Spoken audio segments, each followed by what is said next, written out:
PCI के द्वारा 31 दिसंबर 2024 को जो नोटिफिकेशन जारी किया गया है, जिसमें 1 साल के रजिस्ट्रेशन के लिए 2022-24 के बच्चों के लिए एक सुविधा दी गई है। ये सुविधा कम और परेशानी ज़्यादा उत्पन्न कर रही है, खासकर उनको जिनको मेडिकल स्टोर उत्पन्न करना है। कुछ ऐसा ही कमेंट मुझे वीडियो पे मिल रहे हैं, जिसके आधार पर मैं आपको बता रहा हूँ कि इनका कहना है कि सर, अगर हम मेडिकल स्टोर खोल लेते हैं 1 साल का रजिस्ट्रेशन ले करके, तो उसमें मेरी जो पूंजी लगेगी, मान लीजिए 5 लाख रुपए लग गई, और उसके आधार पर ड्रग इंस्पेक्टर हमें 1 साल का तो रजिस्ट्रेशन देंगे नहीं, और अगर दे भी देते हैं तो अगर अगले साल मेरा एग्ज़िट एग्ज़ाम नहीं निकल पाया तो मेरे तो 5 लाख रुपए की जो पूंजी है वो बर्बाद हो जाएगी, और इस तरह से मैं अपना बिजनेस शुरू करने से पहले ही वो बंद हो जाएगा।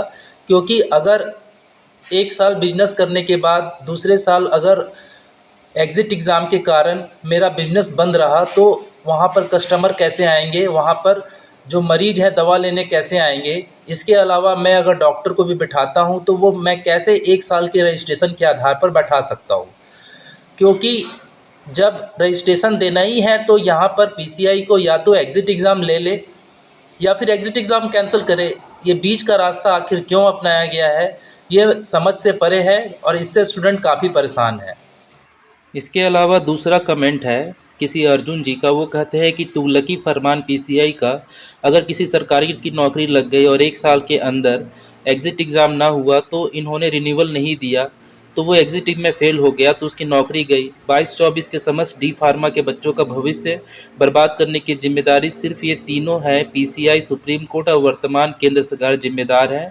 पिछले 6 माह से उत्तराखंड के बच्चे घर बैठे हैं। सरकार पीसीआई के जरिए बैरियर लगा रही है, ना तो नौकरी दे रही है और ना ही व्यापार करने दे रही है।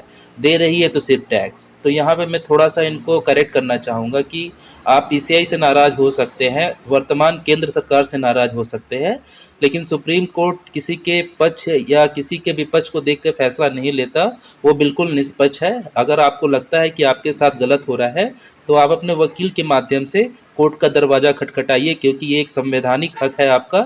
और आपको अगर लगता है कि आपके साथ अन्याय हो रहा है तो आप इसे अपने कोर्ट में चैलेंज कर सकते हैं। जैसे कि इलाहाबाद हाई कोर्ट में बच्चे अभी कोर्ट केस किए हैं, और इससे पहले वेस्ट बंगाल के बच्चे ने कोर्ट केस किया था। इसके अलावा और भी अगर कोई प्रॉब्लम आपको नए नोटिफिकेशन से लग रही है तो कमेंट बॉक्स में ज़रूर बताएं। मिलते हैं नेक्स्ट वीडियो में, तब तक के लिए बाय बाय।